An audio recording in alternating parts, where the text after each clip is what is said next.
Yes, Yeah. trying out Background. trying out some new backgrounds. Sorry. So I've got the Avalon Theater as my background today. Yeah, that's gorgeous. How are you doing? Better. I'll tell you what, it's been a long journey, Yeah. but Well, you look good. yeah, I mean, I've just we've got to get my blood pressure under control. It's normal. It drops. And I eat some stuff with salt and it's normal. So we're changing medications, doing some stuff, but I'm up, moving, driving. So Good. That's good to hear. yeah, that's Did you encouraging. get a second to talk to Jeff? Yeah, Jeff and I had a nice visit. Thank you. Okay, good. Yeah, I just wanted to get on and make sure that I have everything set up for sharing my screen. Mm-hmm. Well, there's always, always something going on in the background. So Yeah. as long as I've traveled to Annapolis, for 20 years, going into the legislature for stuff. Yeah. You always want to know the rest of the story. But sounds like everything's good in the department. Yeah, everything's going well, I think. So how you've been doing some races, haven't you? I've been running a lot, yes. Yeah, that's what Jeff had said and mentioned. Yeah. Is it competitive running? I wouldn't really say it's I guess you could say I'm competitive in it, but like the reality of it is that we're all a bunch of amateurs running for fun. You know what I mean? Yeah. But you could say I'm a little bit competitive amongst the amateurs that I'm running against, I find that hard to believe. Well, thanks. Yeah, so it looks like we should have a good crew here today. I'm sorry, I didn't catch you. We should have a good crew, a good attendance. Oh, good.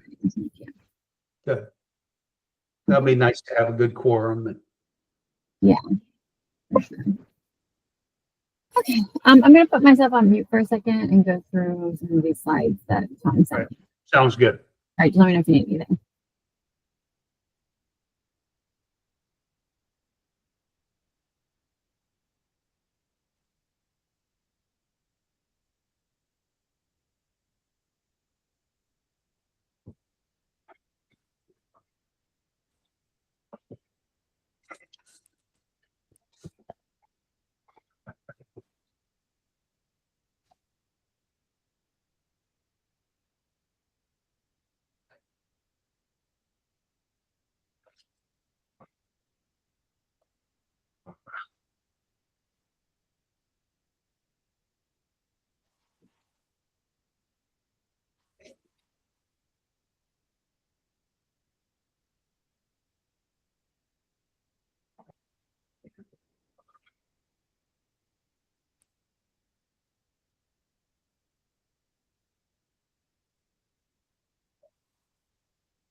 James, how you doing?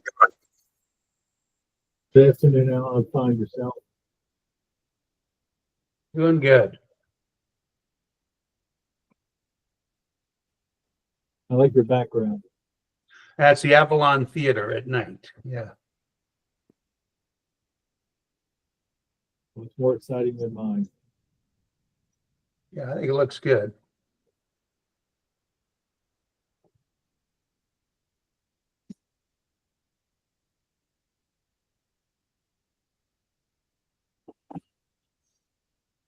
Did you get your place all cleaned and painted now? Your new. We did. It hasn't been work here in over a year. It's very nice. Nothing fancy, but it's clean. New carpet and the asbestos tile is now covered up with something else. So that was good. Yeah, if it's not one thing, it's another. That's for sure. Always. Old buildings.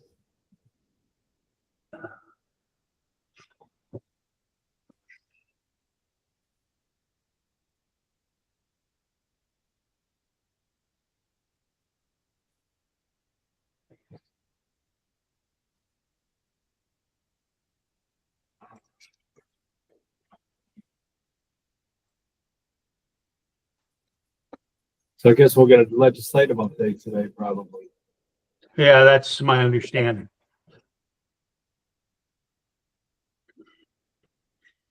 I think we came out okay. Good.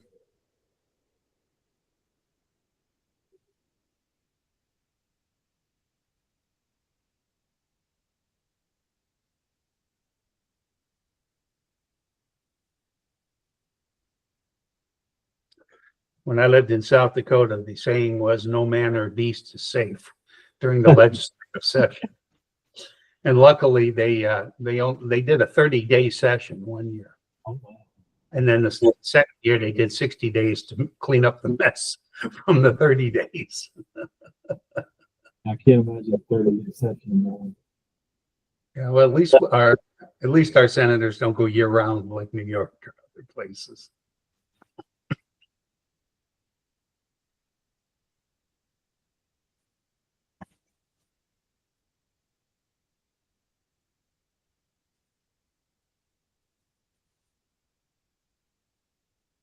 Did you by chance make it up to the new building in Annapolis? No, Yeah, the legislative breakfast building. We're gonna have the hearing. It's very nice. They looks like they did a good job picking it through. The joint hearing room is very nice, big enough for accommodate. yeah, They seem to really put a lot of thought into it. well, that's good. No, big excitement here was they broke ground for the new $500 million hospital. Oh, nice. Here. So I only was involved from 2006 on trying to get a hospital here. And who will the hospital be run by? This is the University of Maryland Shore Regional Medical Center. This was the promise when they picked up the Dorchester Hospital. They picked up the hospital in Chestertown, and then toward the Dorchester one down, built a new facility for them with they got 8 beds for emergency services, but it was a hub and spoke kind of thing, and so this was the last piece. Well, good. Yeah, it's needed, I'll tell you. I spent 15 days in the hospital between January and February, and the people were great, but the facilities are less than desirable. We have a large University of Maryland run hospital in Harford County, but I want to learn to do something. Apparently, it's basically overwhelmed. We have one hospital. We had 2. I think it was Harford Memorial closed. Now we just have Upper Chesapeake. I've been told it's overwhelmed with work.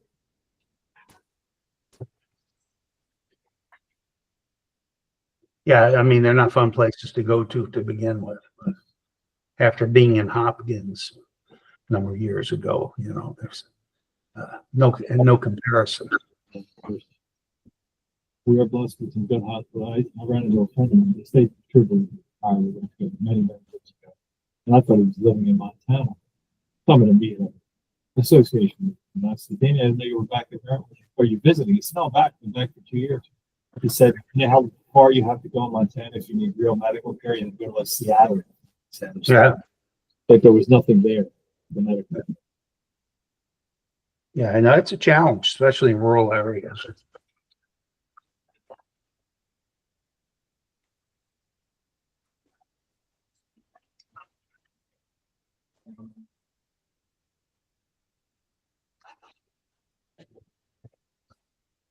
So everything came out well when you were in the hospital as you were in. Mhm. Now I've got to have a procedure done in mid next month at St. Joe's in Towson. Yeah, that's a good hospital. Got a number of good hospitals on the Western Shore.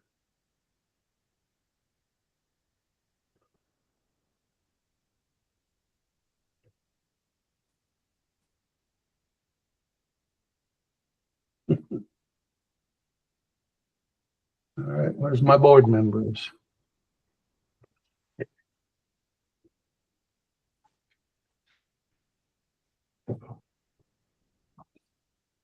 There you go. Hi, Eric. Hello, happy Thursday. Thank you. Good to see you. Good seeing you too. How's the family doing? Doing well. The little one is getting very big. She turned 2 a few weeks ago, so she's just getting big. Great. Good afternoon, Robert, gentlemen. How are you? good. James, good to see you again. Haven't seen you in a while. Robert, how are you? Brad, Alan, always good. Eric, sir. Hello, everyone. you're a game. Hi. Happy Nice to see Thursday. all of us. We got a good quorum. We'll get started in a minute. Mr. Douglas, how are you, sir? That's good. Thanks for joining us. Anybody else who's come on board, thank you.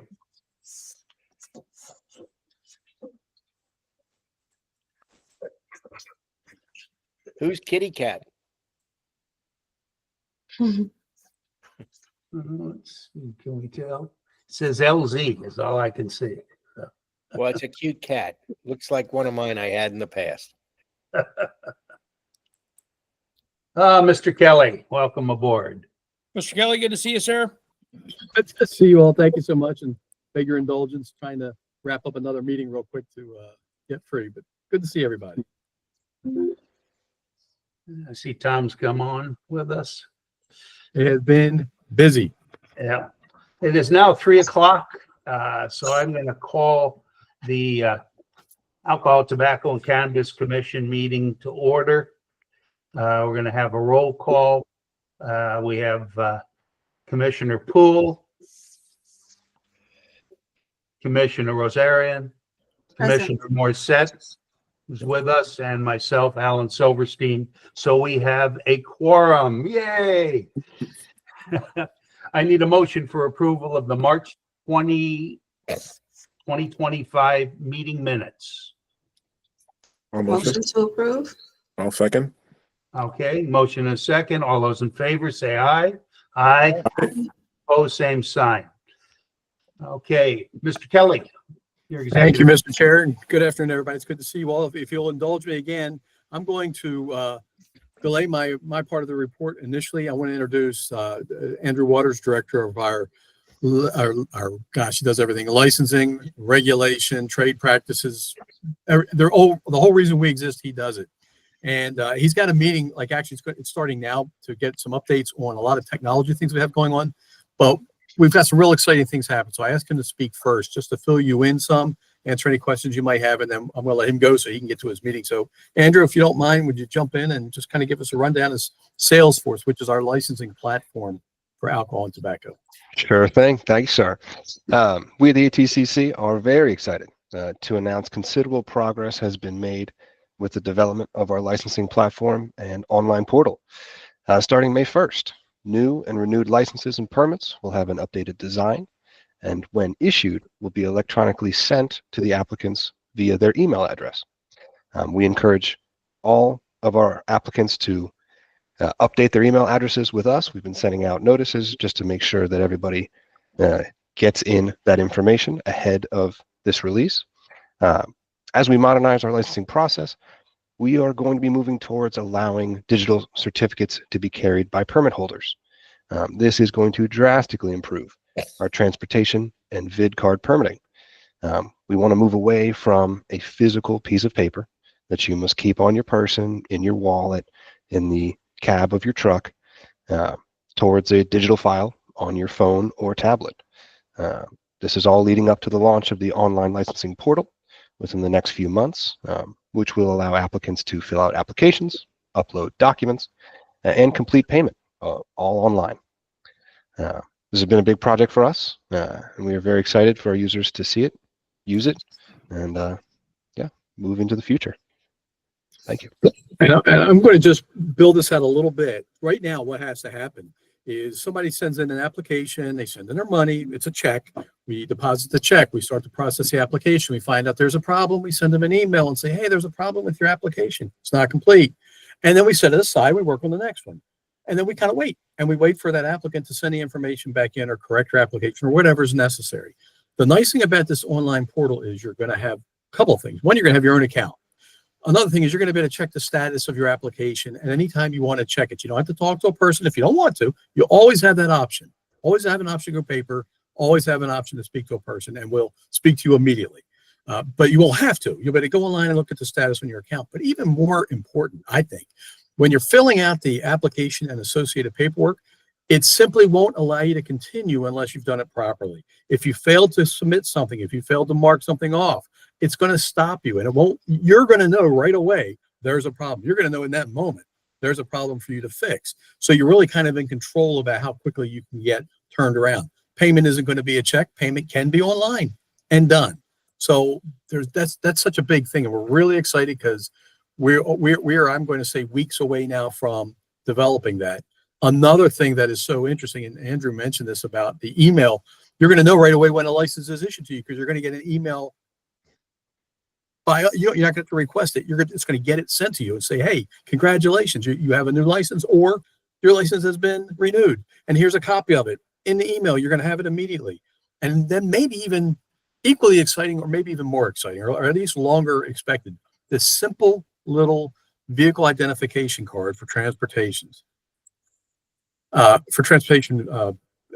permits. You get a permit to transport, and that's just a broad permit for a company to transport alcohol anywhere in the state. Then each individual vehicle has to have a vehicle identification card that is a part of that permit that says you're allowed to transport in the state. It's and we go through, 30 or 40,000, give or take 5,000 a year of these things. It's a lot. A lot of trucking companies come into the state and don't have them, and every individual truck has to have it. So they get stopped at a Maryland State Police weigh station. They're being inspected. The troopers are excellent at their job. They'll say, can I please see your vehicle identification card, VID card, vehicle identification for transporting alcohol? Nope, they'll have one. Oh, okay, guess what?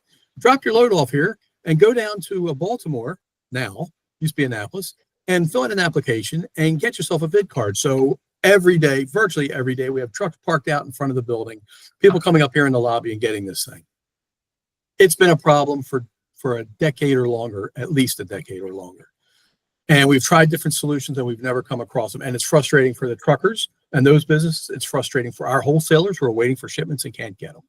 What's going to happen now, they're going to be able to go online through our portal. They're going to be able to fill out their application, make their payment online, and get this VID card back online immediately, not have to come to Baltimore to pick it up.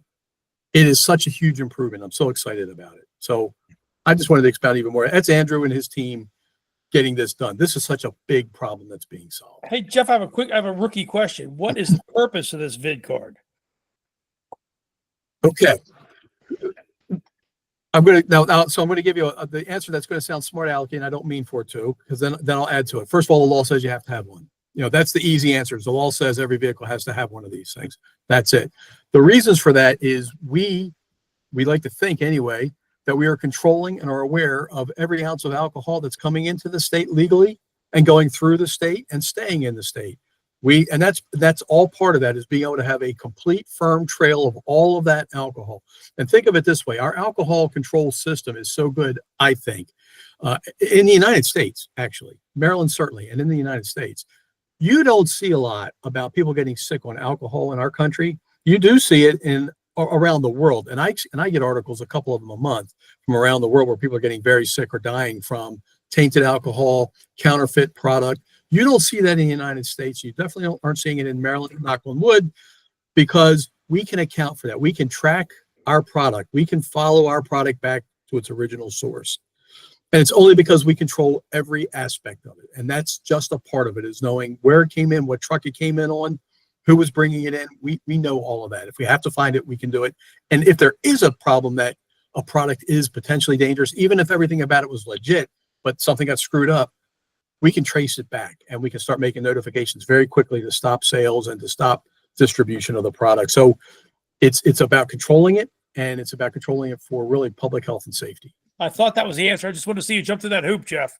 Hey, thank you. Thanks for throwing it out there for me. That's why he gets the big bucks. That's right. That's right. So any questions of Andrew before we let him go to jump on this other meeting? Andrew, congratulations. Congratulations to your team. Yeah. Thank you very much, sir. Thanks, Andrew. Appreciate it, everybody. So additional reports that Andrew maybe have been able to give out, but won't, is just simply that this month is our renewal month. The licenses, our state licenses expire on April 30th. There are about, again, always give or take, 1,100 licenses. And I say that, I emphasize licenses because we also issue permits, and there's just a vast difference between what a license is and a permit. We issue about 1,100 licenses a year. We issue thousands and thousands of permits every year. Those are some people inside of Maryland, but even more so, it's entities outside of Maryland. Think of it this way: wineries that are out of the state that want to ship into our state, they get permits from us. Manufacturers outside of our state, like Anheuser-Busch, Coors, Molson, they all make product outside of our state. They're permit holders for us, not license holders. We issue thousands of those. Well, this period of time is for the licenses. And just to let you know, as I said, about 1,100 of them, around 500 or 43% have completed their renewal. I'm really happy to say, in a very uncharacteristic way, that we are completely caught up. The fact there are 57% not renewed are not on us. They're not sitting on a desk and not waiting. We're not backlogged. We're able to keep up. It's just that they haven't simply come in. The bad news is there's 2 weeks to go, and my guess is we're going to get inundated with these requests for renewals within the next 2 weeks. But happy to say there's no backlog on our end. We're caught up and we're almost halfway through. So all good news, and that's all part of Andrew's shop as well. Regarding our regular stuff each month, enforcement guys have been busy like they always are. They conducted 183 alcohol inspections, 391 tobacco inspections, 319 cannabis inspections. From all of those, there were 21 reportable incidents, something rising to the level of writing a report and conducting a little bit more of an investigation than just a simple inspection. Those incidents yielded 92,087 sticks of other tobacco products with a tax loss of almost $65,000. 1,675 packs of cigarettes, which yielded a tax loss of $4,955, and 154 containers of alcohol, yielding a tax loss of $218. So they've been pretty busy. I think I mentioned to you earlier, we're getting close to being done. We've been just conducting some inspections and really more of a scientific survey to find out who and I guess also to ensure that people are collecting the appropriate tobacco tax and remitting it appropriately as they should be. We're nearly finished our survey, and hopefully by our next meeting anyway. I'd hope that we have all of that inspection and survey done, and we're starting to put together a report on behalf of the commission. Also, by the next time we meet, we will have conducted 2 additional webinars. We did our first webinar back at the end of January, I believe it was, which was an introduction to entrepreneurship and alcohol in Maryland, just to get people interested in the idea. That was our first one. That was just an overview, really, of alcohol in Maryland. The next 3 are going to demystify each of our 3 tiers of alcohol distribution in the state. The very next one is at the end of this month, and that is about our manufacturing tier. So we're going to have a representative from one of our breweries, a representative from one of our wineries, and a representative from one of our distilleries to talk about the business, to talk about their business and how others might get into business, and the challenges and successes and rewards of being in business, and also about ancillary businesses that support them, which we don't think about. But when you think about a manufacturer, okay, there's a manufacturer, but there might be an ancillary business that does bottling for you, that someone might be interested in. An entrepreneur might be interested in that, or providing the cans if you're canning, or helping you with artwork or labels. There are so many businesses around that. We're trying to give the menu of opportunity that the alcohol industry provides to entrepreneurs who maybe are interested, but had no idea. We're just trying to take away some of the mystery of that industry. So end of the month, we're going to have manufacturers.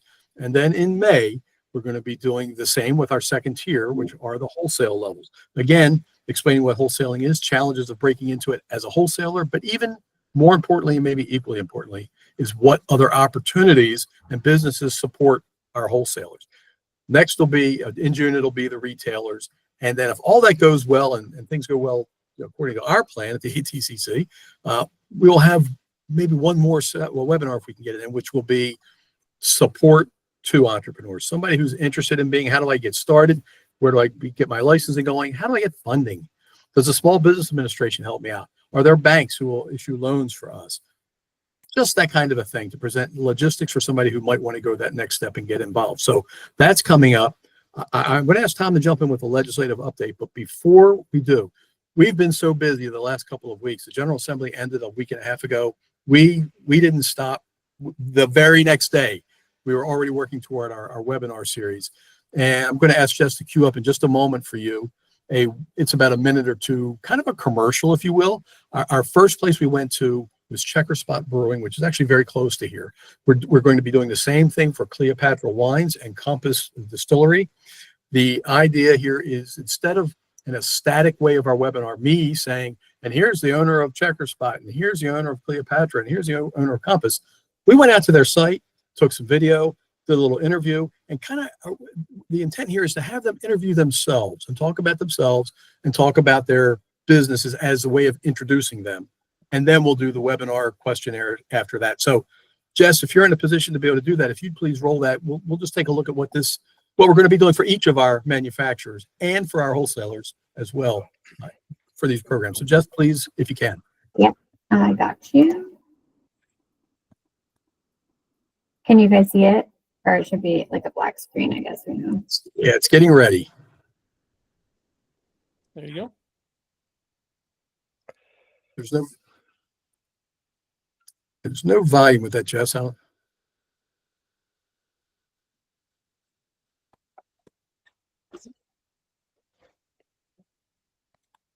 I'm going to go ahead and start it over. I'm having a hard time with the volume.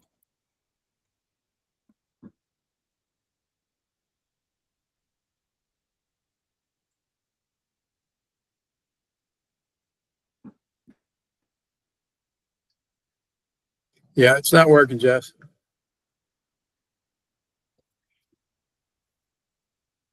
No, we're not getting anything.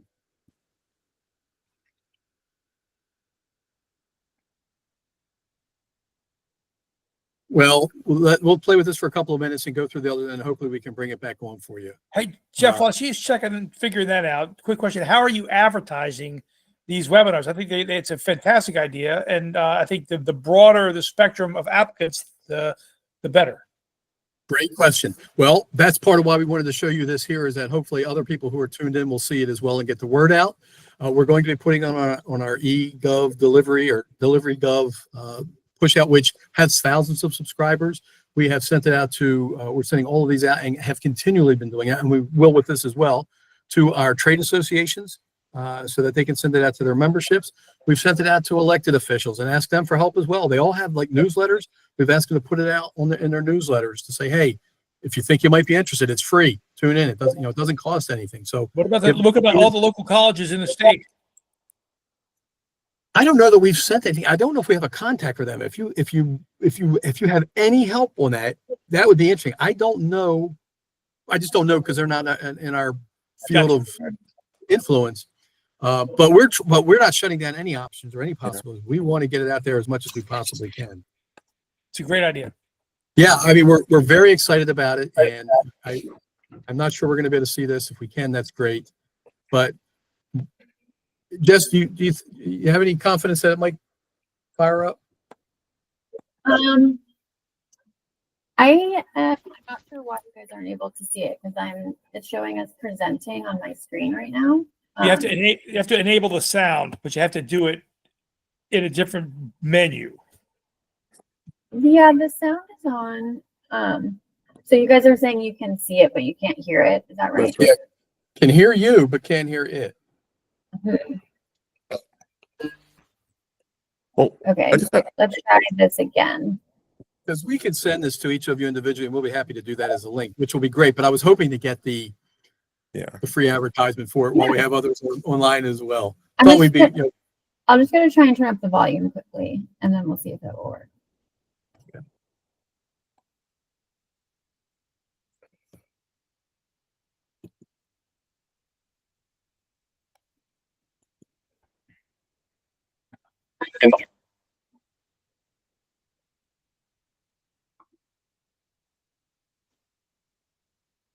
No. no, it's just not. Yeah, it's not working, Jess. All right. Yeah, just send it to us. That'd be Yeah. great. We'll send you. I just had a quick question. Well, like a statement and a question. Statement being like on the university front, like I'm just down the block from the University of Maryland and my wife teaches there. So happy to share it with folks there. Happy to, We will send you this link and some little information about it. So please do. That'd be wonderful. no, happy to do. I just have a general question because I assume that a lot of folks might be like who participate might have questions about like what does the tariffs mean for me and like what relief might like you all have available or be aware of. So 'Cause the I'm just tariffs? hearing- yeah. That's hard to say. I don't know. It's funny. We were at Cleopatra Winery yesterday, doing this commercial, also preparing one for that company, and she brought that up, the concern about tariffs. But I think I don't know, because I Yeah. don't know how much the industry relies on out of country goods.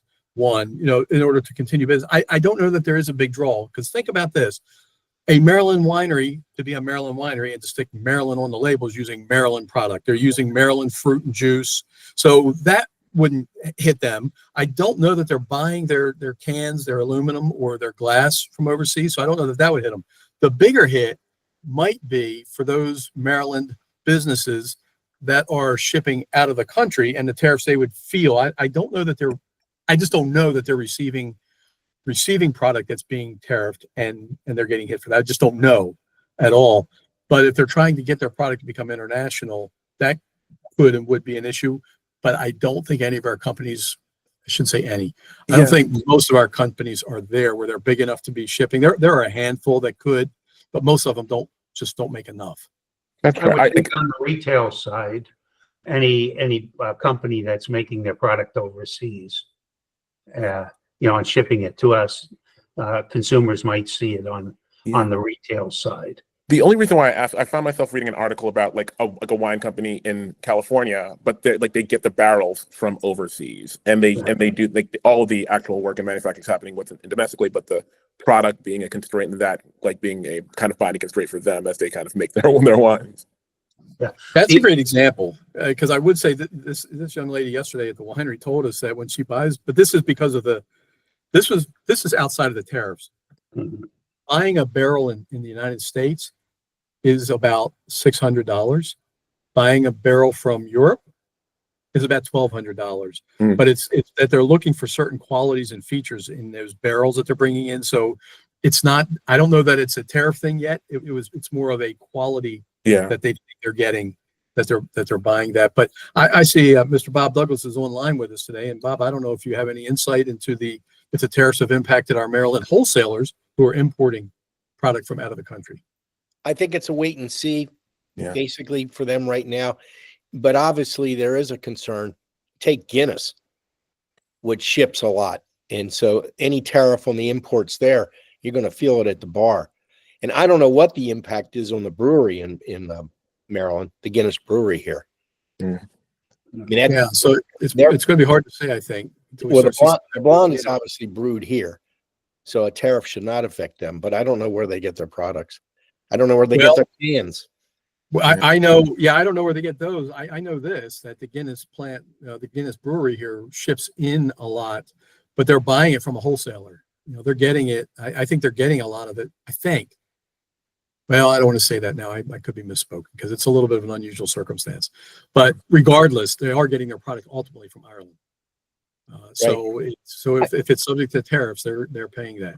I think Nick Manis is on the call also, and he probably has insights in terms of beer. Yeah, number one, Guinness doesn't brew blonde anymore. They don't brew much of anything at that site. But you're right, Chef. They do. What they import in is Guinness, and it has to go through the wholesaler. But like you, Bob, we don't know the impact at this point. Okay.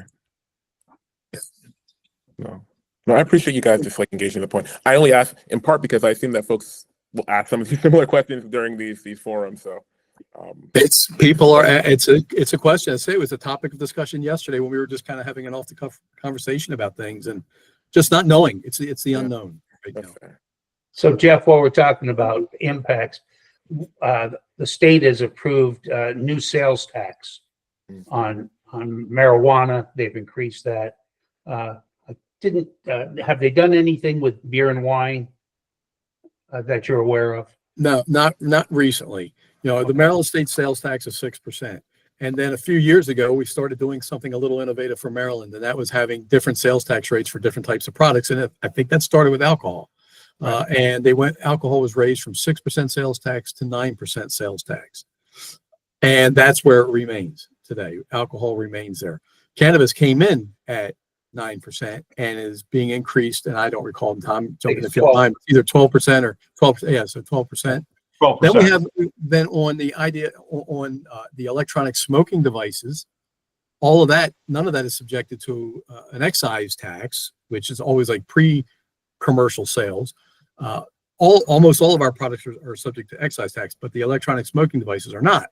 But they have the enhanced sales and use tax of 20% for electronic smoking devices, except that if it's I'm making it a small cartridge of like 60 milliliter or so, maybe even smaller than that. Maybe it's a half a milliliter or something, but it's a very small cartridge that are refillable juice product for electronic smoking devices. Those are taxed at 60%.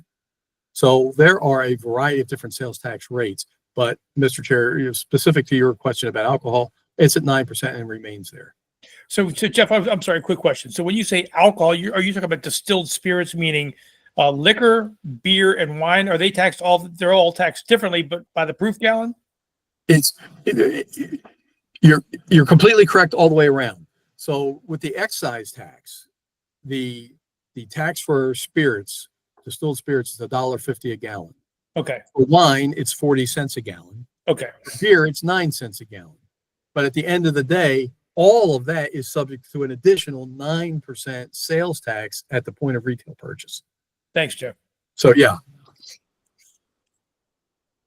So, Thank good. This is fun discussion. This is a lot of fun. Any other questions about that then? No? Okay, great. Well, then I'd like to go ahead and bring Tom in, Director of our Legal and Legislative Division, just to give us a quick rundown of what we experienced and I'd say one of our big successes from the 2025 legislative session. So, Tom, please jump in. Sure. Thank you, Jeff, for the opportunity, and Mr. Chair, members of the commission. Just had a quick PowerPoint slide to just touch on a couple of the bills, statewide bills in particular, that are passed this legislative session, which impact operations. So, Jessica, if you go to the next slide.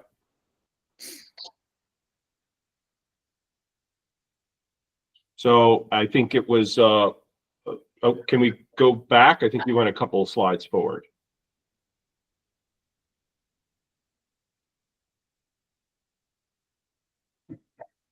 So when we get to the first slide, it's actually kind of a coincidence or serendipity that Nick and Bob brought up Guinness, because one of the bills that were passed this first session, that it's a statewide bill, is Senate Bill 1039, and it impacted Class 5 breweries. And there's a little bit of history here, where when the Guinness Brewery was created, that specific location, Baltimore County, there was law that was passed that allowed a certain amount of finished product, which is actually the Guinness that's brewed in Ireland, which is brought to Open Gate Brewery located in Baltimore County and sold there for on-premise consumption. When that bill passed years ago, that was the only specific brewery in the state of Maryland that was allowed to do that. Now, any Class 5 brewery that fits the model that Guinness does, for instance, if Sapporo, which is a Japanese beer, if the owner of Sapporo wanted to open up a brewery in the state of Maryland, they could do something similar to what the Guinness Brewery is doing in Baltimore County, where they take a finished product, in that case it'd be a finished product from Japan, and bring it in for on-premise sales. Here, what this bill did is it raised the percentage, essentially the number of barrels of beer that Guinness could bring from off-premise to on-premise to be sold for on-premise consumption. So in the case of Guinness, this allows them to bring, in all reality, about maybe 50 to 75 more barrels of beer from Ireland, the Guinness Stout that's finished, which is the most popular beer that they sell, on premises to be consumed on premises. And so this takes effect on July 1st. Any questions about this specific bill? So they have, in order to allow them that increase in importation, you have to be affiliated with that particular brewery overseas, correct? Right. And so the very good question, Commissioner. So essentially, because Open Gate Brewery, i.e. Diageo, owns the Guinness brand and Open Gate Brewery, they have another affiliate in Ireland, which they also own, and which brews this finished product, and they bring it here in the United States. I think at the time, and I was not here at the time when this legislation passed, I was still with Baltimore City. At the time this legislation passed, that was the big thing that Diageo wanted, was they weren't going to finish the product here in the state of Maryland. They wanted the finished product finished in Ireland. I think that was the way the product was created. The product was crafted and finished there and then brought here. So it's one of the few features of this specific Class 5 that allows a finished product to be brought from off premises on premises to be sold at the Guinness Brewery. Thank you. Yes. Anybody have any other questions? If not, we can go to the next slide. This is the bill. This is a departmental bill. So we're really excited about House Bill 12 and Senate Bill 214, and it addresses THC offenses. So just a little bit of context for this bill. When the Cannabis Reform Act was passed in 2023, the legislature, rightly so, and I think, one of the few legislatures to do this because they had the foresight, was they didn't regulate intoxicating THC. They didn't regulate cannabis by just saying it's marijuana or it's hemp. What they did was they said, if a product that you're selling has certain levels of intoxicating THC, in the case of Maryland, it's more than 0.5 milligrams per serving or more than 2.5 milligrams per package, you need a license from the Maryland Cannabis Administration to sell this product. So the Maryland legislature had learned, kind of in looking at all the other states, that if they didn't get hemp under control, which also is able to produce an intoxicating THC, which can be run through a process where at the end of this process, you've heard Delta 8 and Delta 10 and products like this, that could be considered an intoxicating THC product. So they wanted to wrap their arms around all of the intoxicating products. And so when they did this, they passed legislation and they said, ATCC, you're tasked with the responsibility of going after the illicit market. And the illicit market are folks that are selling these intoxicating THC products above those thresholds without a license. And so what we found was when we went out, and we actually began to go out in October of 2023, we were starting to educate people, give them information, tell them compliance is coming. We're going to go out and starting to seize these products. Lo and behold, in October of 2023, the Washington County Circuit Court issued an injunction, and it instructed the ATCC that you cannot enforce the cannabis laws under the Cannabis Reform Act against folks that were selling intoxicating THC products without a license, these hemp-derived products, but who were in business before July 1st, 2023. So we had to recalibrate our efforts in terms of who, the group of folks that we're focusing our enforcement, where we focus our enforcement activity. And so in this process, when we were enforcing the laws against these folks that were selling these products, we had to go through a process, a constitutional process, because the legislature wanted to ensure that when enforcing the laws, due process is followed. So what this means is we would go out to these locations, purchase via a covert buy some intoxicating product. And a lot of these intoxicating THC products that are being sold without a license are actually being sold by tobacco stores. This is what we're seeing. This is the experience in Maryland. And so we would go covertly in, purchase a product, get it tested by a lab, which is actually out in Philadelphia. It would take us about 45 days to get that product tested. Once we would verify that that product is hot, we would bring it back and we would charge the individual for selling a product without a license. And then that case would, make it into the district court, and the case would be heard, and then the case would be adjudicated. If you follow that track from covert buy to testing outside of the state to bringing it back, charging the crime, and getting to district court, you're really looking at about 6 months between the covert purchase of one product and the actual adjudication. Now, the problem is once we got an adjudication, we could only go back and ask the court to say, we want you, district court, to disallow the business that we charged with this violation from selling this specific product. So we could go in and maybe get a court order to seize all of that specific product that we had tested. But by the time we got back to the store, they weren't selling that product anymore. So this was what our officers were running up against. And in running up against this, I'm sorry, Jeff, you're coming off. Did you want to add something? In running up against this, what we did was we spoke with our officers about what they thought would be most impactful.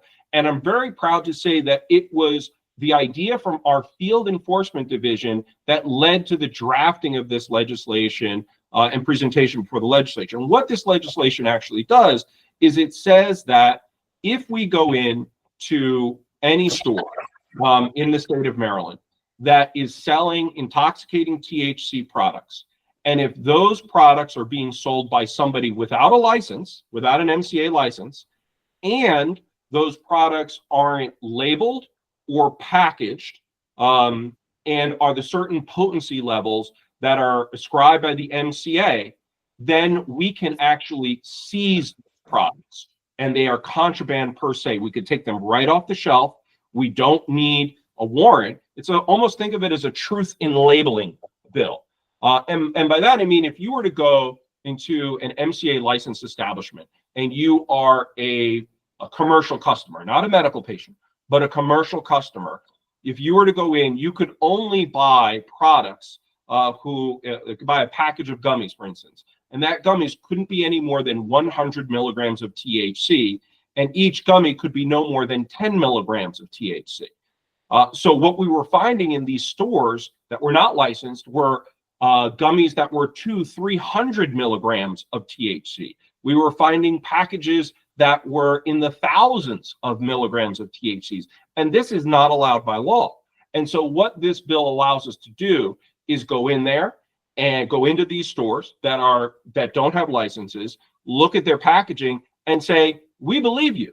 This package here looks like it's got cartoon characters, looks like it's targeting children, looks like it doesn't have child-proof sealing, and it says that, we've got thousands of milligrams of THC. Guess what? We're going to take that product off the shelves, and we're going to give you an opportunity to be heard. And if you have a license and you can prove that this product is in compliance with Maryland law, well, then you can get your product back.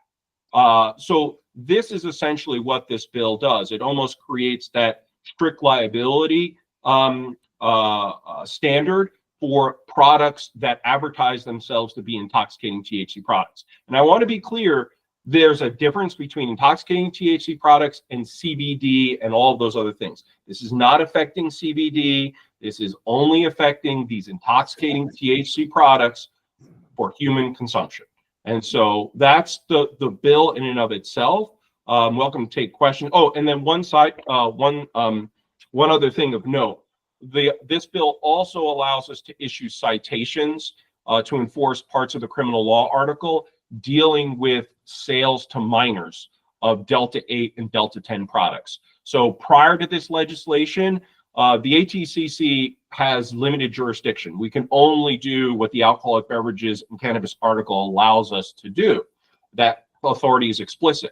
And so what this bill allowed us to do is explicitly enforce that provision of the criminal law article. That's why we had to include it in this bill. So with that, I can take any questions that you have. I see Bob has a question.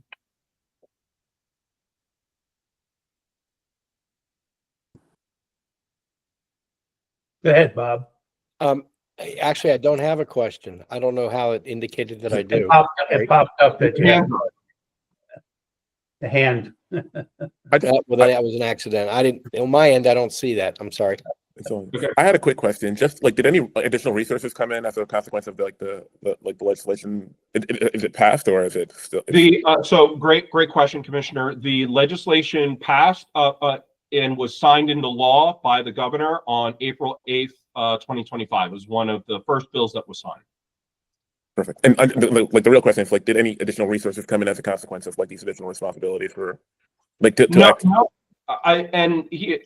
No additional resources came in as a result of this legislation, but I think the General Assembly provided us with approximately 14 new agents when it passed the Cannabis Reform Act in 2023. We hired all of those agents into 2024. We're actually in the process of and I defer to the executive director to go in a little bit more in terms of finishing up the hiring process for all of our agents. But we believe that with the agents that we have on hand, we can really wrap our arms around this problem. And we're going to be tracking data, monitoring, kind of the workload. And if we see that there's more of a workload, we'll report back to the legislature. But our best guess, quite honestly, Commissioner, is that we're going to see an uptick in our enforcement. We'll see a plateau and then a drop in terms of the illicit market, because once and really the goal of the legislature in creating this enforcement power for the ATCC were to drive people to the commercial market. Right. And we think once we get this illicit product, really wrap our arms around getting this illicit product off the shelves, we'll see more individuals go into the commercial market. And you don't have any concerns that like you don't have sufficient capacity to address the kind of spike and kind of surge kind of. No, not at this time. And I would defer to my executive director if he has more to say on this issue. I always say, I think our bigger concern, this is a tool to help us do our job more efficiently and really just to be more effective. Instead of taking off one product, we're going to be able to take them all. The only concern, and it's not even concern because we don't know what to expect, is our storage of contraband product. We expect that to go up significantly. So hopefully we have sufficient room for that storage. And I'd say one other thing this bill doesn't do is it doesn't impact the injunction that we're living under today from Washington County. So those people who are operating the way they were and they are today, will continue to operate that way post July 1, 2025, if the court hasn't decided that case in some other fashion. So it's not impacting them. They can continue to still operate the way they were before under that injunction. That's super helpful. On that injunction, is that only for Washington County? It's the state. Statewide? It's the whole state. Yeah. Robert, you have a question? Actually, you guys did such an awesome job. You answered it preemptively. Thank you. Great. If we don't have any more questions, we're already on the slide. This is the last statewide bill that was passed, and it addresses electronic smoking devices. I think two important points here, well, maybe three important points here. This authorizes the executive director to seize ESD products that are offered in sale of violation of the business regulations article. So a very clear-cut example of this is if we were to go into a store and it was selling electronic smoking devices and it did not have a license, this bill would allow us to seize all of those products automatically because they are being offered for sale in violation of the business regulations article, which requires you to have a license to sell these products. So that's just a really good example of what it allows us to do. That's one thing. The other thing is that it increases the record keeping requirements of electronic smoking device wholesale distributors and wholesale importers. And so what that means is, you heard the really good description that the executive director made when he was talking about tracking alcoholic beverages and how in the state of Maryland, why we permit and issue these permits and issue these license to all these players within the industry is because we do a really good job of tracking those beverages from when they are created to when they are shipped into the state to when they're sold to a retailer. This bill starts to do that for electronic smoking devices in terms of tracking the product from where it came, who it was sold to, keeping these records on premise so that we can inspect them at any time. And so that was also a benefit of the bill. The last piece of this bill is it was a small piece, but I do think it will be impactful, particularly to limit access of electronic smoking devices to underage individuals.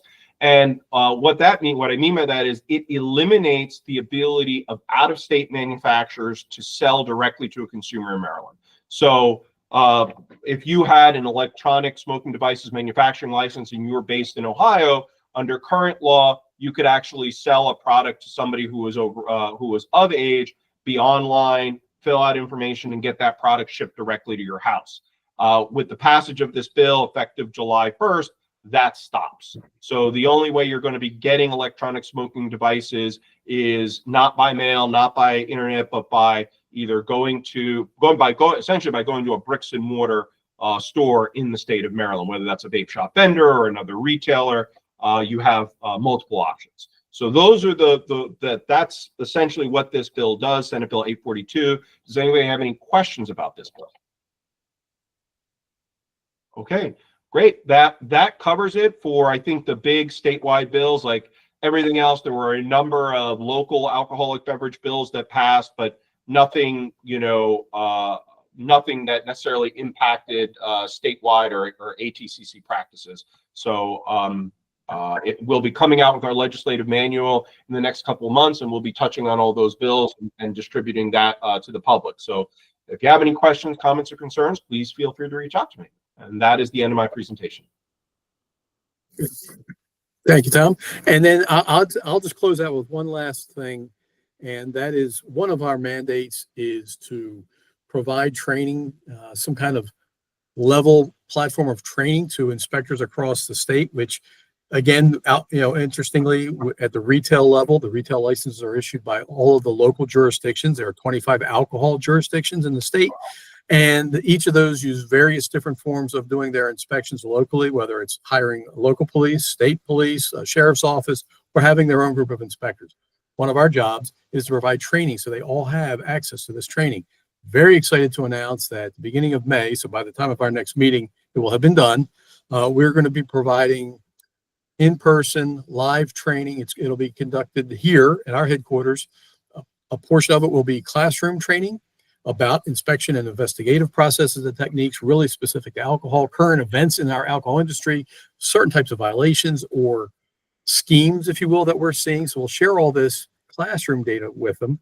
And then we're going to be using we're very grateful to be near a wonderful manufacturing and retail establishment. And we're going to be able to use their facility and some of their employees and actors to create real scenarios that will be able to role play walk these newly trained inspectors through.